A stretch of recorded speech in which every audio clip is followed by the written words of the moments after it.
Good morning, Assalamu alaikum students. How are you all? I hope you're fine.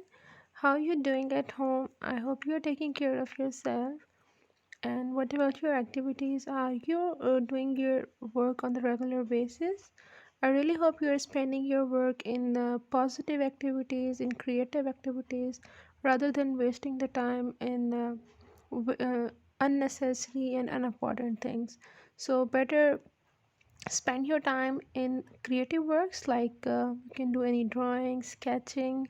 You can do the gardening as well. So this was just a piece of advice from my side. It's up to you. You should have to take care of yourself and try to protect yourself from this harmful pandemic. Okay, girls, so let's continue with this that we are going to start our chapter number 12, knowing about air. Okay, as the name of the chapter is telling us that we are going to discuss about air in this chapter. First of all, open up your book, page number 83.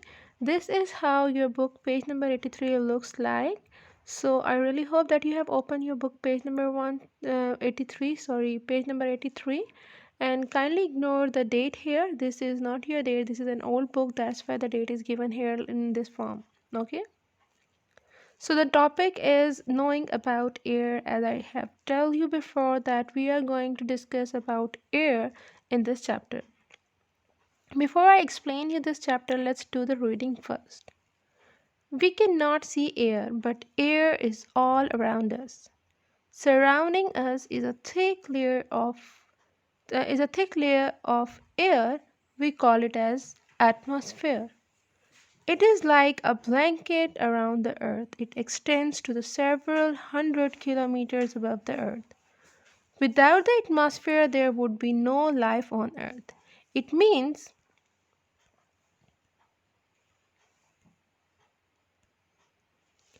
It means that the earth is made up of a thick layer of air and earth is covered of a thick layer of earth which we call as atmosphere, and this atmosphere is covering us from the harsh environment and the harmful rays of the sun. As you go high above the earth, amount of the air reduces. The moon does not have atmosphere. It means there is no air in the moon. So living beings cannot live on the moon. Sufficient air is for breathing is present only to about 15 kilometer above the earth. It means if someone asks you that which is the limit of the earth's atmosphere in which you can breathe, it is only 15 kilometers. Above this level you are going to be having a difficulty with the breathing. Okay, the lower layer of atmosphere is called troposphere. Now we are coming to the layers of the earth. The first layer, the lowest most layer, we call it as troposphere. This is the layer in which clouds are formed. Even in troposphere, air gets very thin higher up and breathing is difficult. This is why climbers to Mount Everest take air in cylinders when they are with them for breathing. It means as you go high above, even in the troposphere, if you go high above, you can have a breathing difficulties. That is why the Mount Everest, we know it is above the 15 kilometers level. So that is why the climbers who climb onto the Mount Everest usually takes the oxygen cylinders with them so that they can breathe easily. Jet aeroplanes fly at about 20 kilometers above the earth in a layer we call as stratosphere. So next time someone going to ask you that in which layer the aeroplane flies, you are going to tell that it is usually fly in the stratosphere. This layer of atmosphere extends from 15 to 50 kilometers. Okay, only 15 kilometers above the earth is the troposphere, and above that 15 to 50 kilometers is the stratosphere. There is a little air in the stratosphere. That is why cabins of jet airplanes are filled with air, and all doors and windows are completely sealed before the airplane flies. That is why you are not supposed to open up the windows of the airplane, because there is no air there is sufficient air in the stratosphere that so you can breathe easily. That is why the cabins of airplanes are filled with the air and airtight so that no air will go out of it. Okay. Next, we have this picture. You can see it here. This is our Earth, and this is the layer where clouds are formed. This layer we call as troposphere, and above which we have a layer on which the airplanes fly. That is called stratosphere. There are further more layers of the Earth, but we are not going to discuss this at this level. Inshallah, when you go in higher grades, you will get to know about the other layers as well. Next, how the atmosphere protects us. Among all the planets of the solar system, the only Earth has a right kind of atmosphere in which plants and animals can live. It has oxygen, which we can use to breathe. It has carbon dioxide, which plants use to make food. The atmosphere stops a large number of heat of the sun from reaching the earth. If there was no atmosphere, we could be roasted by the heat of the sun during the day. At night, the atmosphere stops the heat of the earth from escaping out into the space. Without the atmosphere, it would be freezing cold at night. So, in a way, we can say the atmosphere is one of the protective covering or the coat which Allah Pak give us so that we can protect ourselves. The stratosphere contains a large layer of a gas called ozone. This is an outermost layer of the stratosphere. It prevents the harmful rays of the sun from reaching the earth. These rays are dangerous and can cause eye problems and skin cancer. So girls, now turn to the page number 84. Here we have a composition of air. You can see it here about more than 78% we have nitrogen gas into the air, and only 1% we have other gases, and 21% of oxygen. This amount is very sufficient, very accurate for us to breathe into the air.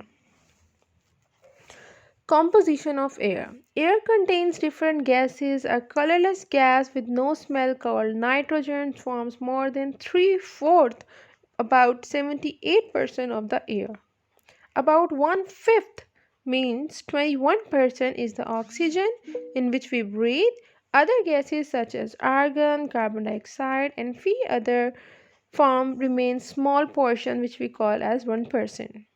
Only 300 of the air, means 0.03%, is carbon dioxide, but this is enough for plants to make food. Beside these gases, air also contains dust, smoke, and water. The amount of these present in the air varies from place to place and time to time. For example, Karachi has more water vapors in the air almost throughout the year than Islamabad. It is because Karachi is situated near the sea.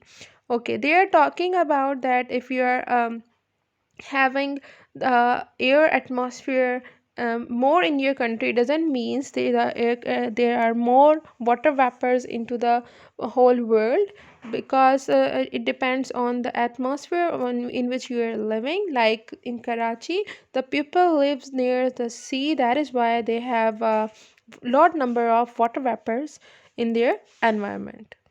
So the number of amount of the water vapors, or the number or the amount of water vapors in the air, we call it as humidity. So more will be the number of water vapors, more will be the air humid. Next, we have two different terminologies. Those are inhaled and exhaled air. First of all, let me tell you what is inhaled air. The air we breathe is called inhaled air, and the air we breathe out is called exhaled air. Our body uses the oxygen present in the air and gives out the carbon dioxide. So we can say when we inhale the air, we inhale the oxygen, and when we exhale the air, we exhale the carbon dioxide. Thus, exhaled air contains less oxygen and more carbon dioxide than inhaled air. Here are the properties of air. We can have more properties, but we are discussing only these here. Number one, it occupies space, it has weight, it helps in burning, and it exerts pressure. So let's discuss them one by one. The first one is air occupies space. Pressure, Press a piece of cotton wool into the bottom of a glass. They are doing a little experiment now. Press a piece of cotton wool into the bottom of the glass carefully. Put the glass upside down into a bowl of water. Take the glass out, you will find out that cotton wool is dry. This shows that water has not able to enter the glass. Why? Why this happens? Have you ever think about that? This happens because the space inside the glass was full of air. Because the air takes the space inside the glass, that is why the water was not able to reaches to the cotton. Do the same experiment again, but this time tilt the glass when it is inside the water. You will observe the bubbles come out of the glass, and can water now enters the glass and wet the cotton wool? Yes, because the air has escaped out of the space in the glass and no longer filled in the air. So this was a short experiment. You can see it here. The boy is having a glass upside down in which on the top he have placed a cotton wool and pressed it inside it, and then he just upside down the glass and put it inside the water bowl. He observed that the water was not going to wet the cotton ball because there were air inside. This was a short experiment but very easy, and you can also do it at your homes. Next is air has weight. We can discuss this in this way that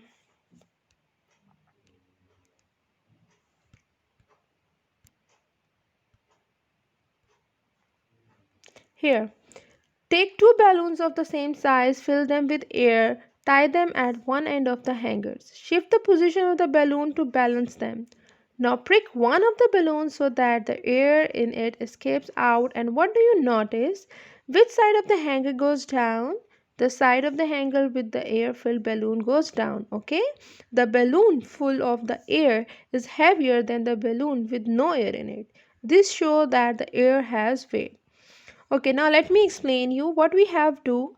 We just have done the we just take the two balloons, and one balloon we tie to the one end of the hanger and other to the other end of the hanger, and then we just prick one of the balloon with the pin or any other thing, and we see that we observe the balloon will burst, and in this way suddenly the hanger will tilt it one side up and one side down. This is because the hanger having the balloon at one of its end which is filled, which is blown, that is why the balloon is heavy because it has the air inside it, and this is the reason that proves that air has weight. Next, there is another property of air, that air is needed for burning. This is also we are going to be discussed with the help of an experiment. Let me explain you first of all. First of all, what you have to do, you just have to light up a candle.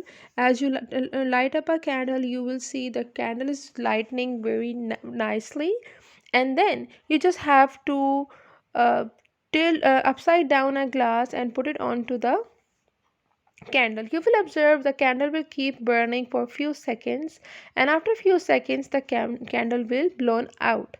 It means the candle uses the air inside the glass, and as the air inside the glass finishes, the candle blown out. It means that it was air which was helping the candle to blown to turn on. Okay. Fix a candle on a table and light it keeps on burning. Now invert a glass over the candle. You will find the candle goes out after a few seconds. This shows that the candle needs something to burn which it could not get out when it was covered with a glass. This time this something is air. The candle burned for few seconds even after it was covered because there was some air in the glass. Okay girls, now we have the last property of the air, that is air exert pressure. Fill a glass completely with the water, cover the mouth of the glass with a piece of stiff cardboard, Make sure that there are no air bubbles in the water below the cardboard. If they are, remove the cardboard and try again. Now press the cardboard with your hand and invert the glass. Remove your hand from the cardboard and now tell me what you observe. Does the cardboard fall? Why? The height of the water in the glass pushes down the cardboard, but still the cardboard does not fall. This is because air pushes up and cardboard with great force from below. This is called air pressure. You will notice that if the glass has a little air in it, when inverted, the cardboard will fall off. Why? Because no air inside the glass also pushes the cardboard to downward. That is why the cardboard falls down. Next, we have the last topic of the reading, that is air pollution. When fuels such as coal, petrol, burnt smoke, and harmful gases are given out, they make dirty air, and the dirty air is said to be polluted one. The air is not our cities today is very polluted. This is mainly because we burn much more fuel today than we did 200 years ago. Fuel burned in vehicles and factories has increased air pollution, and air pollution causes dangerous diseases. Air pollution caused by some harmful gases reduces the amount of ozone in the atmosphere, and ozone prevents harmful rays of the sun from reaching us. If the ozone is reduced, more of these rays reaches the earth and they affect our skin and eyes. That's it for the reading, girls. Now we are going to start our new exercise, that is our back exercise. First of all, open up your book, back exercise, and write down the short date on the top. Then you have to fill this like this. First one exercise, put tick for the true and cross for the false, and you also have to give the reasons. Number one, air is present everywhere on the earth, in outer space, and on the moon.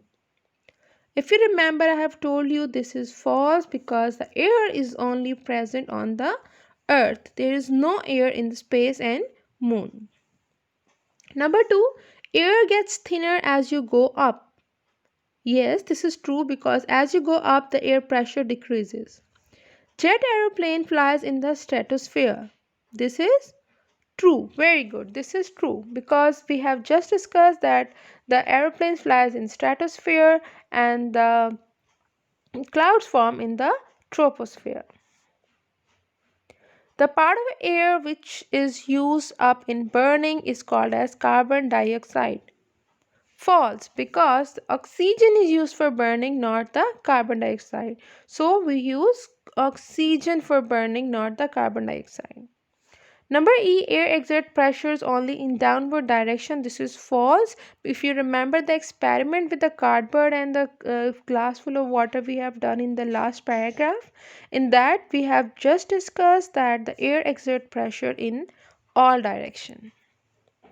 Number F, the main cause of air pollution is burning of fuel. This is true. Very good, because we know that the pollution is mainly happening because of the burning of fuels. Exhaled air contains more oxygen and less carbon dioxide than inhaled. This is false. Yes, this statement is false because exhaled air contains more carbon dioxide and less oxygen than inhaled air.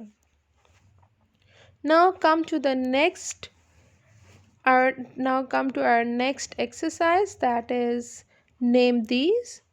Name this. Number A, layer of air surrounding the earth. The layer of air that surrounds the earth is called as atmosphere.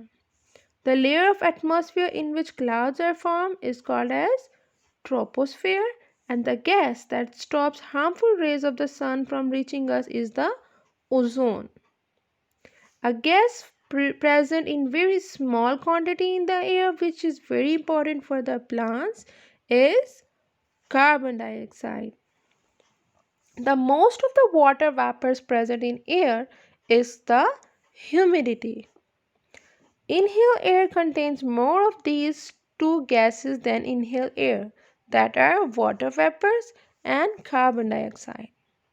Now we have these questions, you have to answer them by yourself.